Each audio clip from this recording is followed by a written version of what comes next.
Good day everyone. So for today's lessons, I'm going to discuss about gymnastics during Renaissance period. Gymnastics is a sport involves the systematic performance of exercises using rings, bars, and other tools to either compete or improve your body strength, increase agility, master coordination of your body parts, and better physical conditioning. The term gymnastics derived from a Greek word meaning to exercise naked. Applied in ancient Greece to all exercises practiced in gymnasium, the place where male athletes did indeed exercise unclothed. Gymnastics began in Greek in early years of civilization to help body development through exercises such as running, jumping, swimming, throwing, wrestling, and lifting weights. Johann Friedrich Gottsmuth, he is considered today as the grandfather of modern gymnastics. In his book Gymnastics for the Youth, published in 1793, he defined two separate forms of gymnastics. One was natural gymnastics and the other was the artificial gymnastics. By natural gymnastics, Gottsmuth meant those exercises which are practiced for health and everyday living. Artificial gymnastics, according to Gottsmuth, was all about the beauty and the grace of skills performed. He describes the use of sloping beams, climbing pole, ladders, and ropes, along with the balancing and the swimming beam. Friedrich Ludwig John is the father of modern gymnastics. He started the Turnverein movement gymnastics unions. This movement spread gymnastics across the world. John developed many exercises along with appropriate apparatuses. Among them were the pommel horse, the side bar, the horizontal bar, the balance beam, vaults, rings, rope climbing, climbing pole, and jumping events.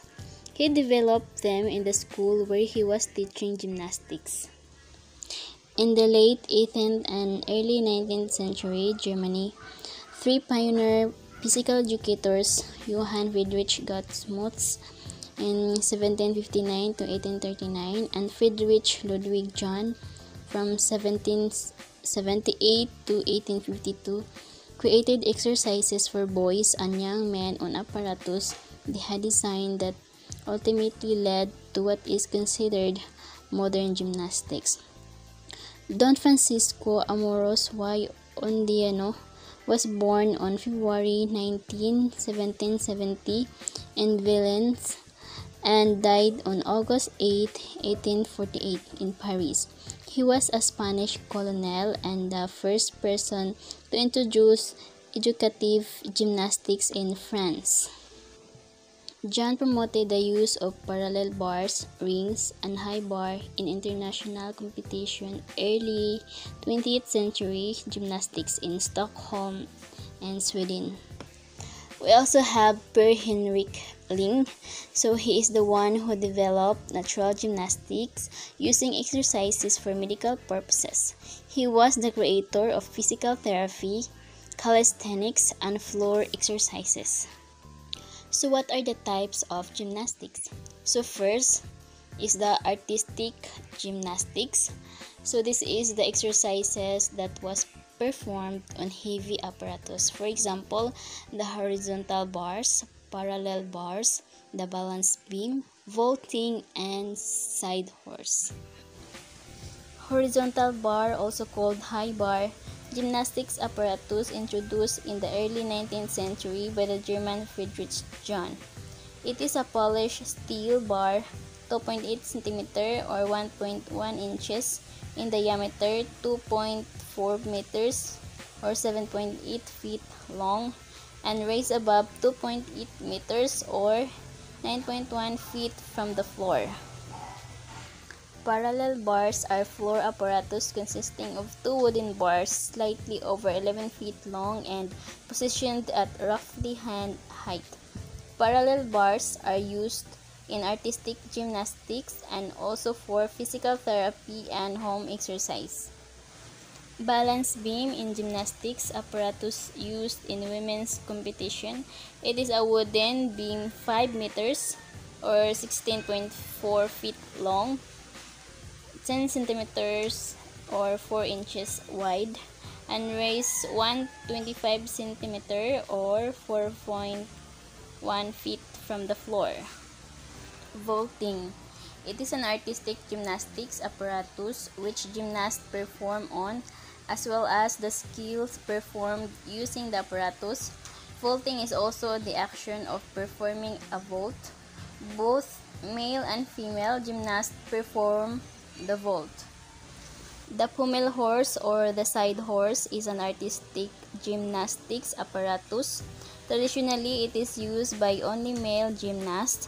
Originally made of a metal frame with a wooden body and a leather cover, the modern pommel horse has a metal body covered with foam rubber and leather with plastic handles.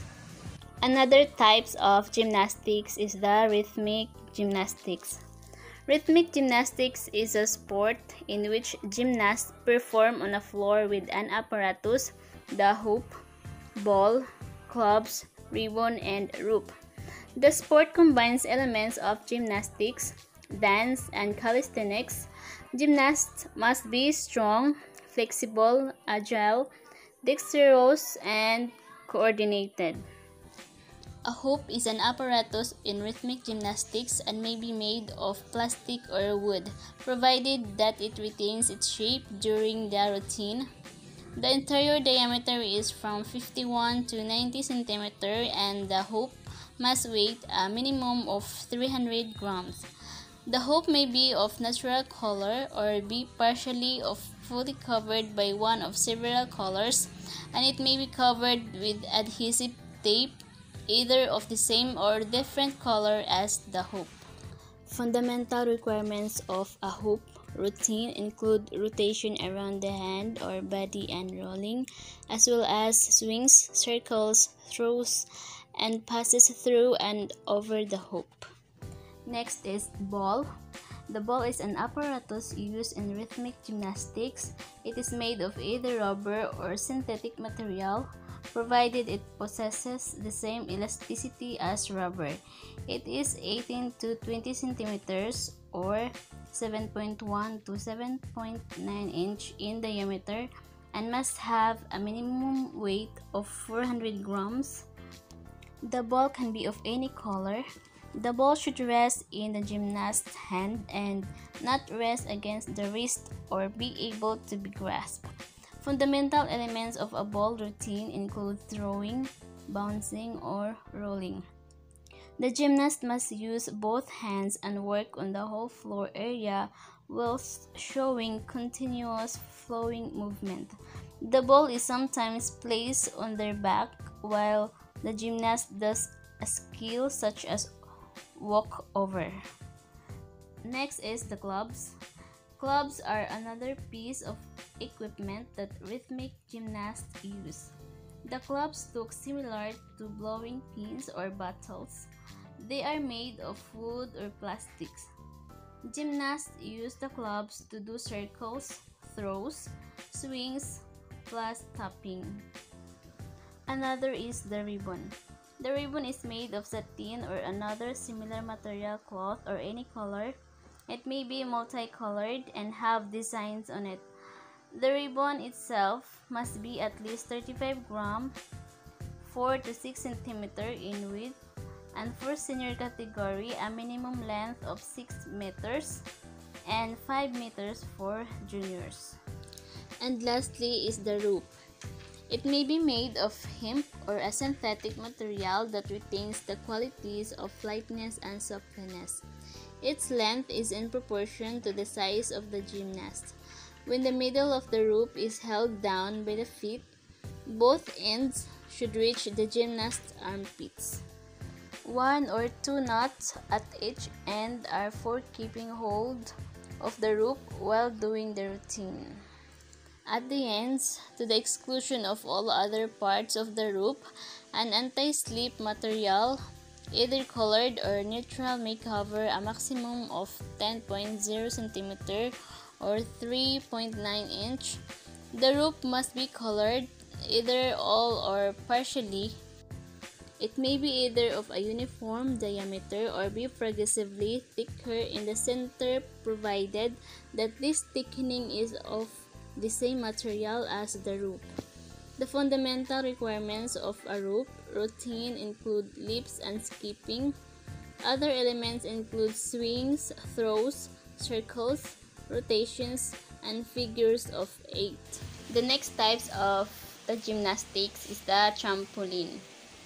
So, trampoline gymnastic is a recreational activity, acrobatic training tool, as well as a competitive Olympic sports in which athletes perform acrobatics while bouncing on a trampoline. In competition, this can include simple jumps in the straight, pike, tuck, or straddle position to more complex combination of forward and or backward somersaults and twists. So that's the end of my report. I hope you have learned. Thank you and God bless.